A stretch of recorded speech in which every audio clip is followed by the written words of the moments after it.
Enrôlement des électeurs, des dossiers judiciaires ont été ouverts dans différents parquets au pays au sujet de quelques cas de présumée fraude.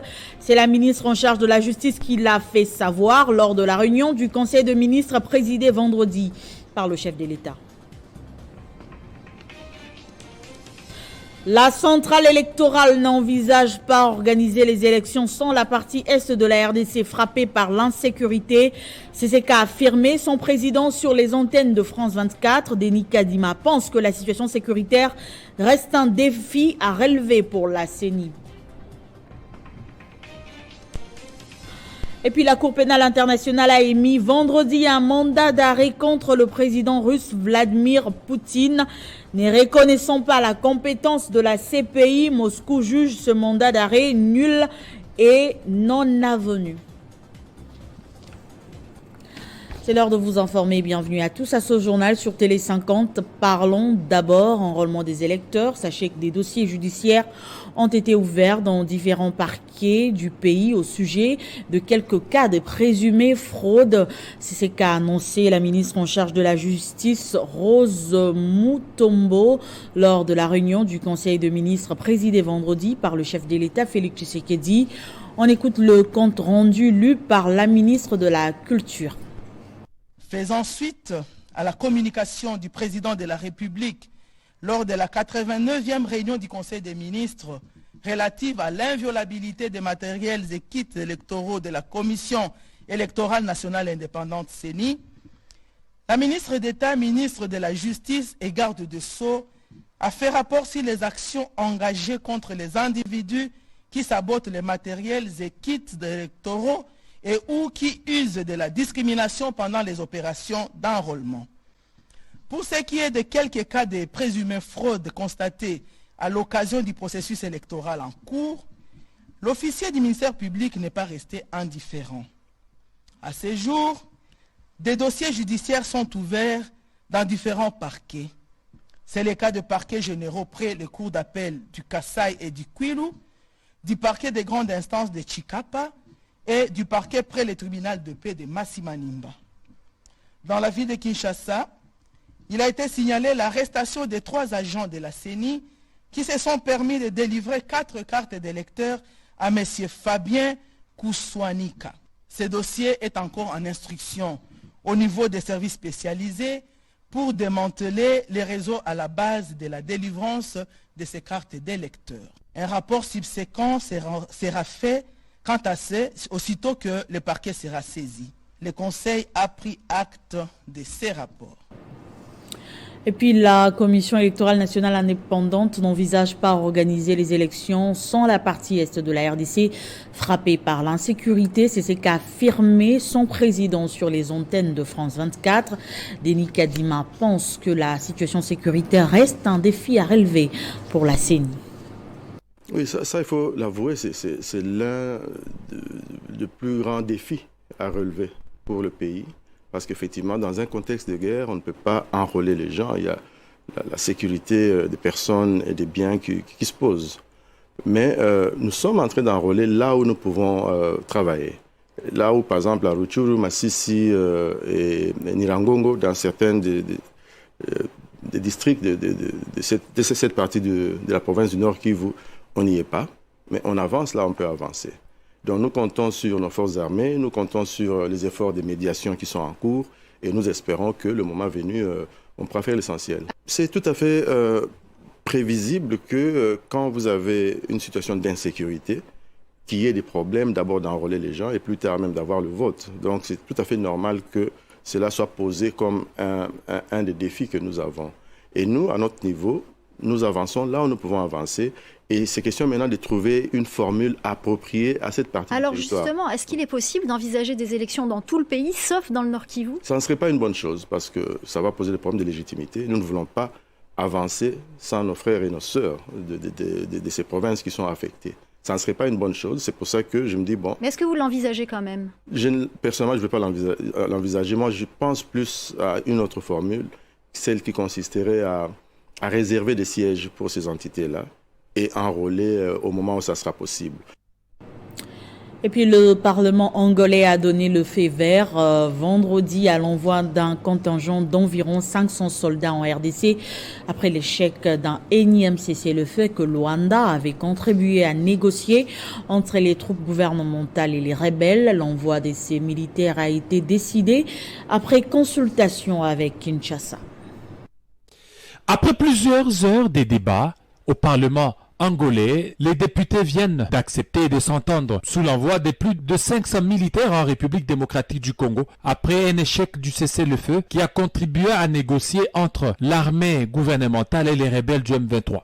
L'objectif de ces troupes est de sécuriser les zones où sont stationnés les membres du M23 dans l'est de la République démocratique du Congo et surtout de protéger le membre d'une équipe chargée de surveiller le respect du cessez-le-feu. L'est de la République démocratique du Congo, frontalier notamment du Rwanda, de l'Ouganda et du Burundi, est théâtre d'une flambée des violences depuis que la milice du M23 soutenue par le Rwanda a repris les armes fin 2021 et s'est emparée de plusieurs territoires dans Rutshuru et Masisi dans la province du Nord Kivu. L'Angola joue par le biais de son président João Lourenço un rôle de médiateur dans ces conflits. Mais le dernier cessez-le-feu qu'il avait négocié a été rompu et n'a jamais été respecté jusqu'à ces jours. Luanda a précisé que sa décision d'envoyer une unité militaire a été prise après des consultations avec Kinshasa et a ajouté que les Nations Unies et d'autres dirigeants de la région ont été informés. Le déploiement de ces troupes a été approuvé en ce jour par le Parlement angolais et cette décision intervient alors que les violents combats ont été rapportés à l'est de la République démocratique du Congo, près de la grande ville de Goma, de plus en plus menacée par la rébellion du M23. La décision tombe à point nommé au moment où la France, selon certains médias sociaux, la France a doté le Rwanda des missiles anti-aériennes pour abattre de Sukhoi 25 de la République démocratique du Congo. La République démocratique du Congo, justement, et les experts de l'ONU continuent à accuser le Rwanda ainsi que les multinationales de soutenir les groupes armés qui écument l'insécurité dans l'est de la RDC. Et plusieurs pays de la région, Kenya, Ouganda, Burundi, ont déployé une force régionale qui jusque-là reste encore inoffensive devant les avancées du M23. Est-ce que les troupes angolaises pourront-elles apporter une stabilité dans l'est de la RDC? Et que ferait le gouvernement de la RDC pour maintenir toutes ces armées étrangères sur son sol? La question mérite d'être posée. Et entre-temps, les membres de l'association des pétroliers du Nord Kivu, APNOKI, ont déclenché un mouvement de grève depuis vendredi. Ils dénoncent, disent-ils, notamment la non-application de la structure des prix par tous les opérateurs du secteur au niveau provincial. On écoute à ce sujet Providence Migo, président des pétroliers du Nord Kivu. Le mobile de cette grève, c'est que depuis un certain temps, depuis 6 mois, pour ne pas le dire, il y a des sociétés qui nous sont arrivées au niveau du Nord Kivu avec des facilités douanières. Et donc, ces facilités qu'ils ont leur poussent à faire une concurrence déloyale. En donnant un exemple, pour un volume de 40 mètres cubes, là où les autres de douane à concurrence de 32 millions, et de douane, eux ne payent que 17 millions, d'autres 100 000 francs. Et donc, vous comprenez que comme ils sont limités dans le temps, il faut en sorte d'écouler leur quantité le plus rapidement possible, d'où la pratique de la concurrence déloyale et où les opérateurs économiques qui travaillent normalement n'arrivent pas à suivre. Ce que nous réclamons auprès du gouvernement, c'est de faire respecter la structure des prix, étant donné que le produit pétrolier, c'est un produit qui est stratégique. Il n'y a que le ministre national de l'économie qui a compétence à fixer le prix du produit pétrolier. Donc, nous demandons à ce qu'on fasse respecter l'arrêté du ministre et que pour ces exonérations ou ces avantages qu'on n'arrive pas à comprendre, finalement qu'on sache à quoi servent ces avantages qu'on accorde à certains et pas d'autres. Est-ce que ces réclamations ont un lien direct avec nos conditions de vie? C'est que nous réclamons, au lieu de continuer à vendre à perte, en fait, nous demandons à l'État de faire son travail. C'est-à-dire quand les arrêtés sont signés, c'est pour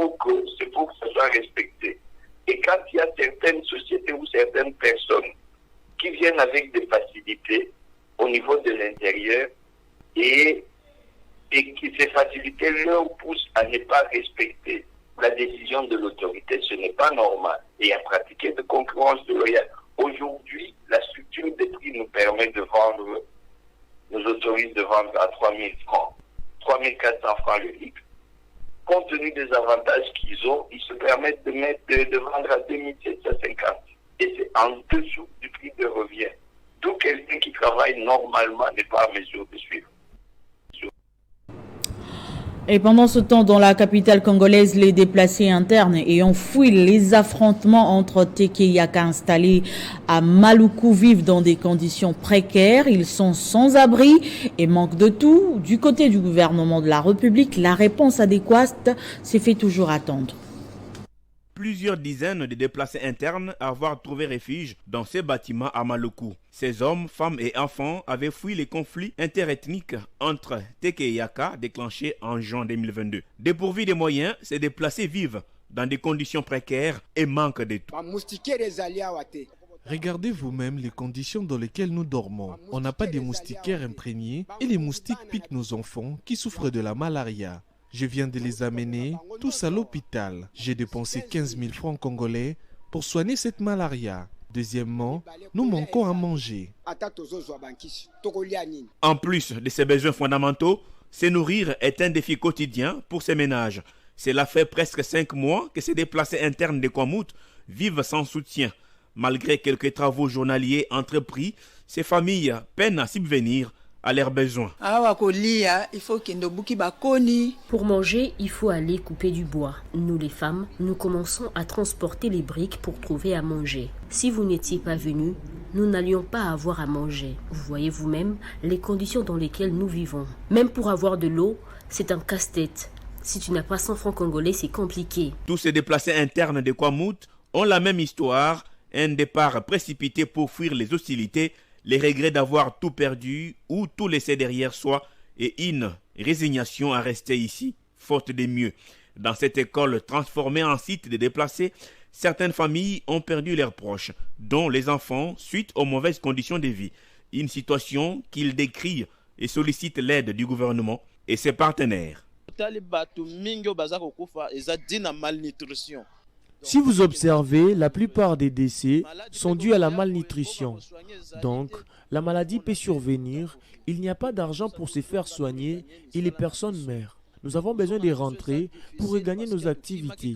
Mais ce retour est difficile parce qu'on avait pris la fuite, laissant tout derrière nous. Cette situation est une urgence humanitaire de grande envergure pour le gouvernement congolais. Kinshasa a accueilli près de 25 000 déplacés internes de Kwamouth. Certains vivent dans des familles d'accueil et d'autres dans des centres collectifs répartis en 4 grands sites, notamment à Maluku, Kinkole, Ndjili et Mombele. Et l'actualité en dehors de nos frontières nous emmène au Nigeria. Après l'élection présidentielle le 25 février dernier remportée par le candidat du pouvoir, les Nigériens élisent ce samedi les gouverneurs et les représentants des assemblées locales dans 28 États fédérés sur 36. C'est une élection cruciale dans le système fédéral nigérien dont l'un des enjeux majeurs repose aujourd'hui sur la capacité de l'opposition de confirmer ses scores de la présidentielle. Les gouverneurs nigériens jouent un rôle clé dans les nominations tant au niveau local que national. Leur soutien est même essentiel pour devenir chef traditionnel ou président du Nigeria. Je l'annonçais au sommaire, la Cour pénale internationale a émis vendredi un mandat d'arrêt contre le président russe Vladimir Poutine. Moscou juge que ce mandat d'arrêt est nul et non avenu puisqu'il ne reconnaît pas la compétence de la CPI. Ni la Russie ni l'Ukraine ne sont membres de la CPI, mais Kiev reconnaît la compétence de la Cour et lui a permis de poursuivre les crimes commis sur son territoire. La CPI, qui compte 123 pays membres, ne dispose pas de sa propre police et compte sur la coopération des États pour procéder aux arrestations et à la remise des suspects. À ces sujets, Dmitry Peskov a estimé qu'aux yeux de la Russie, les questions même soulevées par la Cour pénale internationale étaient scandaleuses et inacceptables. Par ailleurs, la porte-parole du ministère russe des Affaires étrangères, Maria Zakharova, a réagi en indiquant que la décision de la CPI n'avait aucune signification pour la Russie, rappelant que le pays n'est pas signataire du traité instituant la Cour. La Cour pénale internationale CPI a émis ses mandats d'arrêt contre Vladimir Poutine pour des présumés crimes de guerre perpétrés en Ukraine depuis l'invasion russe, aussi des faits présumés d'enlèvement d'enfants et de transfert illégal des populations de l'Ukraine vers la Russie. Ouvrons à présent notre page sportive. L'association sportive V Club reçoit ce samedi le Wydad Athletic Club de Casablanca pour le compte de la 5e journée. Les Dauphins Noirs sont obligés de battre le club marocain pour se relancer dans le groupe A. Le coach Raoul Chungu reste optimiste par rapport à ce match. On l'écoute. Bon, le match qu'on va jouer juste après, s'il faut parler de WAC, une bonne équipe, certes, ils nous ont gagné. Rappelez-vous, c'était un autobus. On a joué chez eux, c'était notre but. Vu le match qu'on a effectué au match aller, je ne crois pas que nos joueurs ont peur ou ils craignent l'équipe de WAC. Je me suis dit, ici à la maison, on va jouer, on sera évidemment très offensif, à essayer un peu de protéger nos arrières, mais on n'est pas complexé. Et je vous promets que demain, on va vivre notre match par rapport au match aller qu'on a vu. On est déterminé puisqu'on sait que jusque-là, nous, on n'est pas éliminés.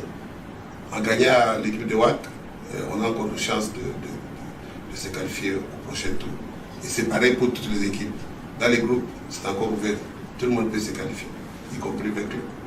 Oui, ça sera de la révolte. J'ai dit le match qui m'a fait le plus mal, il n'y a pas un seul match, il y a deux matchs. Regardez les scores, il faut taper avec vraiment très serré. On n'est pas là pour distribuer les points comme ça, mais malheureusement, ça s'est fait qu'à la toute dernière minute, on concède. On a joué contre WAC. C'était un match vraiment bien qu'on a entamé, mais à la fin, on a marqué contre notre camp.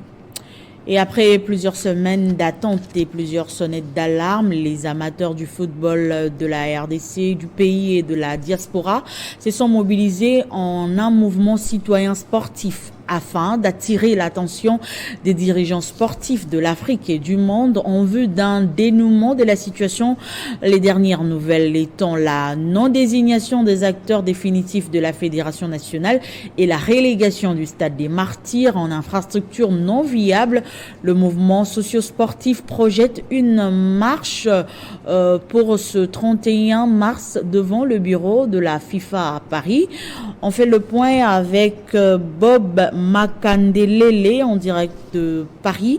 Alors, Monsieur Bob, depuis un moment, vous étiez silencieux, mais qu'est-ce qui vous a motivé à plaider pour la cause du football congolais?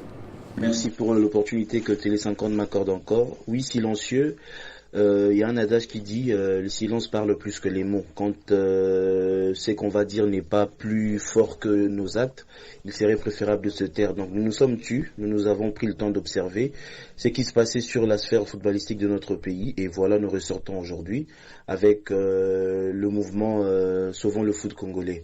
C'est un mouvement qui a été créé pour vraiment accompagner et pousser la FECOFA aux élections proprement dites. Vous êtes sans ignorer qu'une date a été donnée, mais nous connaissons les méandres du football de notre pays. Il n'y a aucune garantie que cette date pourrait être respectée. Déjà que ce n'est pas la première. Donc nous avons créé ce mouvement pour aller au plus haut sommet du football au monde, qui est la FIFA, pour tirer la sonnette d'alarme, parce que le football en RDC est un phénomène de société et a déjà dépassé l'étape de juste un sport. Donc nous voulons vraiment qu'ils le prennent au sérieux, qu'un leadership nouveau, rassembleur et fort puisse venir à la tête de notre fédération avec des bonnes idées pour voir notre football enfin décoller, parce que nous sommes devenus vraiment la risée du monde et on ne peut pas continuer comme ça. Ne pensez-vous pas que vous allez faire de la redondance puisque la date des élections est déjà connue? Vous résidez au Congo comme moi, vous connaissez les réalités du Congo. Tant qu'il n'y aura pas les élections effectives, le mouvement continuera, peu importe ce que vous pourriez me dire pour me convaincre. Il n'y a pas de redondance, c'est juste on veut être cohérent, parce que nous connaissons les joueurs et leur jeu, donc nous respectons tout le monde, on veut aller avec cette procédure jusqu'aux élections effectives, et quand sera installé le nouveau comité exécutif, c'est en ce moment-là qu'on pourra dire voilà, au moins les choses se sont passées, on peut prendre du recul par rapport au mouvement, mais tant que nous n'en serons pas là, nous allons faire tout ce qui est de notre pouvoir pour que les choses changent. Merci, Monsieur Bob. Ce journal est terminé. Place au rappel de titres. Enrôlement des électeurs, des dossiers judiciaires ont été ouverts dans différents parquets du pays au sujet de quelques cas de présumée fraude. C'est la ministre en charge de la justice qui l'a fait savoir lors de la réunion du Conseil des ministres présidée vendredi par le chef de l'État. La centrale électorale n'envisage pas organiser des élections sans la partie Est de la RDC frappée par l'insécurité. C'est ce qu'a affirmé son président sur les antennes de France 24. Denis Kadima pense que la situation sécuritaire reste un défi à relever pour la CENI. La Cour pénale internationale a émis vendredi un mandat d'arrêt contre le président russe Vladimir Poutine. Ne reconnaissant pas la compétence de la CPI, Moscou juge ce mandat d'arrêt nul et non avenu. Voilà, c'était l'essentiel de l'actualité. Merci de rester fidèle au programme de Télé 50.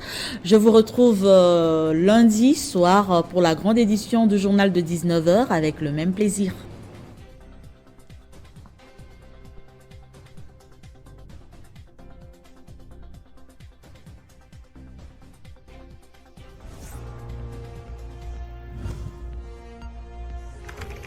L'actualité reste en continu.